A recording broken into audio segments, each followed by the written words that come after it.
आज से करीब 400 साल पहले दिल्ली की सत्ता पर मुगलिया परचम फहरा रहा था और दिल्ली व आगरा पर औरंगजेब का कब्जा था, जिसके मंसूबे संपूर्ण भारत पर कब्जा करने के थे।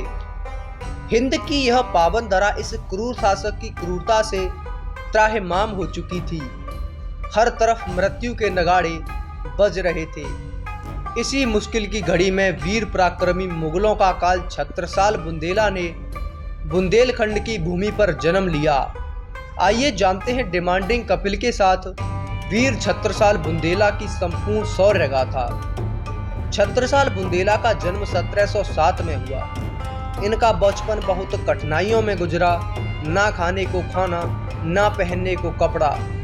लेकिन इन सब से गुजरते हुए वीर छत्रसाल ने संपूर्ण युद्ध कलाओं का बहुत अच्छा ज्ञान प्राप्त कर लिया, जिसके चलते ये आगे चलकर बहुत बड़े योद्धा बने। बुंदेलखंड की धरती पर एक बार फिर महाभयानक युद्ध का आगाज हुआ। इस युद्ध में छत्रसाल के पिता व माता ने मुगलों से बहुत भीषण युद्ध किया, लेकिन मुगलों की तादाद इतनी ज्यादा थी कि राजा चंपत राय को हार का सामना करना पड़ा, जो छत्रसाल के पिता थे, और औरंगजेब ने इनकी बेरहमी से हत्या करवा दी। जब यह बात छत्रसाल बुंदेला को पता चली तो इन्होंने मुगलिया सत्ता को उखाड़ फेंकने की कसम खाई। भयानक दर्द व तकलीफों को सहते हुए जब यह बालक बड़ा हुआ तो इसने अपने शौर्य से दिल्ली की सत्ताओं को हिलाकर रख दिया। 52 युद्धों के विजेता वीर छत्रसाल बुंदेला ने न सिर्फ संपूर्ण बुंदेलखंड को आजाद करवाया, बल्कि राजपूतों की सभी रियासतों को विजय का परचम दे दिया। 22 वर्ष की आयु में ये रणभूमि में कूद पड़े।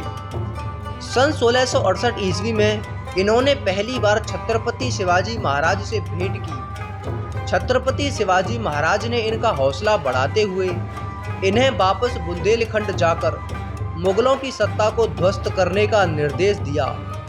छत्रसाल ने वापस अपने गृह क्षेत्र आकर मुगलों के खिलाफ संघर्ष की शुरुआत कर दी। महाराज छत्रसाल ने अपना पहला युद्ध अपने माता पिता के साथ विश्वासघात करने वाले दंदेरे से किया। दंदेरे के सरदार हरीम खान को मार डाला, जिसके बाद छत्रसाल ने अपने सैन्य बल में वृद्धि की और ग्वालियर खजाने को लूटते हुए सूबेदार मनवार खान की सेना को परास्त कर दिया। इस हार के बाद औरंगजेब ने महाराज छत्रसाल के ऊपर धावा बोल दिया और अपने सेनापति रसुल्ला खान के नेतृत्व में 40,000 की बड़ी सेना महाराज छत्रसाल से युद्ध करने के लिए भेज दी।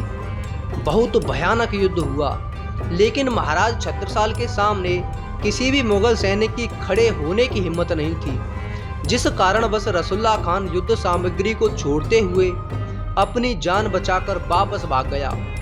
बार बार युद्ध करने के बाद भी औरंगजेब छत्रसाल महाराज को पराजित नहीं कर पाया।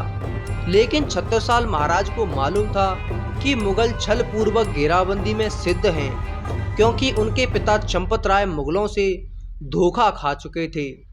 महाराज छत्रसाल ने मुगल सेना से इटावा, खिमलासा, गटाकोड़ा, दमोनी, रामगढ़, काजिया, रहली, रायगीड़ी, शाहगढ़, बसाकिला सहित अनेक स्थानों पर मुगलों से युद्ध किए थे और वह स्थान अपने कब्जे में ले लिए थे।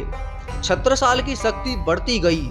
धीरे धीरे छत्रसाल ने संपूर्ण बुंदेलखंड को आजाद करवाया और अपना छत्रसाल शासन कायम किया। वसिया के अंतिम युद्ध के बाद मुगलों ने भी छत्रसाल महाराज को राजा की मान्यता प्रदान की।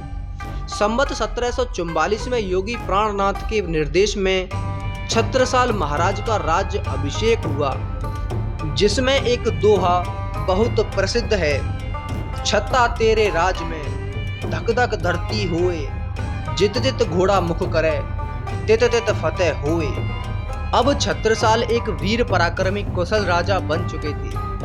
छत्रसाल को अपने जीवन की संध्या में भी आक्रमणों से जूझना पड़ा। सन 1729 में सम्राट मोहम्मद शाह के शासक काल के प्रयाग के सूबेदार वंशज ने छत्रसाल पर आक्रमण कर दिया। तब छत्रसाल ने पेशवा बाजीराव को संदेश लिखा। तब बाजीराव पेशवा ने इनकी मदद करते हुए इन्होंने 1729 में इसको परास्त कर दिया। इन्हीं विजयों के चलते 83 वर्ष की आयु में 13 मई 1731 को इस वीर पराक्रमी राजा की मृत्यु हो गई।